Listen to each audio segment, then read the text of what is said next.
Friends, ఇప్పుడైన తర్వాత రాష్ట్రంలో మరో 3 కరోనా కేసులు, ఒకరి పరిస్థితి విషయం అంటూ లేటెస్ట్ అప్డేట్ అయితే రావడం జరిగిందండి.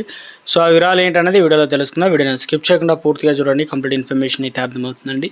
మీలో ఇంకెవరైనా సరే మన ఛానల్ సబ్స్క్రైబ్ చేయకుండా చూస్తున్నట్లయితే మన ఛానల్ సబ్స్క్రైబ్ చేసుకోండి.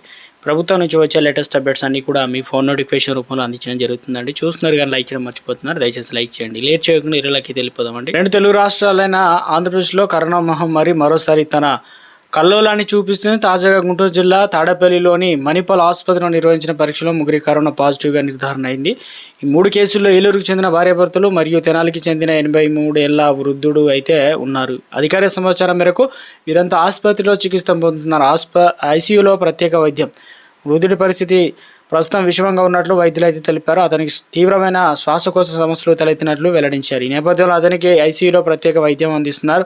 మిగతా ఇతర ఆరోగ్య పరిస్థితి నిలకడగా ఉన్నప్పటికీ ముందు జాగ్రత్త వారిని కూడా ప్రత్యేక విభాగాల్లో ఉంచారు. వీరి ద్వారా వైరస్ వ్యాప్తి చెందకుండా చక్కటి నియంత్రణ చర్యలు చేపట్టాలని అధికారులు అయితే సూచిస్తున్నారు. 6 చేరిన కరోనా కేసులు. ఇకపోతే రాష్ట్రంలో ఇదివరకే 2 కరోనా నిర్ధారణ కావడం కలకలం రేపింది. తాజాగా ఈ కొత్త కేసులో కలిపి మొత్తం కేసుల సంఖ్య 6కు చేరుకుంది. మరో దేశవ్యాప్తంగా కరోనా కేసులు వేగంగా పెరుగుతున్నాయి. దేశంలో ఇప్పటికే కరోనా బాధితుల సంఖ్య 1000 దాటినట్లు కేంద్ర ఆరోగ్య శాఖ వెల్లడించింది. ప్రజలు అప్రమత్తంగా ఉండాలని, భౌతిక దూరం పాటించాలని, అవసరం లేకుండా బయటకు రావద్దని అధికారులు అయితే ప్రజలకు విజ్ఞప్తి చేస్తున్నారనమాట. ఇక తెలంగాణలో వచ్చేసి 1 కరోనా కేసు రీసెంట్గా ఇప్పుడు తెలంగాణ రాష్ట్ర వ్యాప్తంగా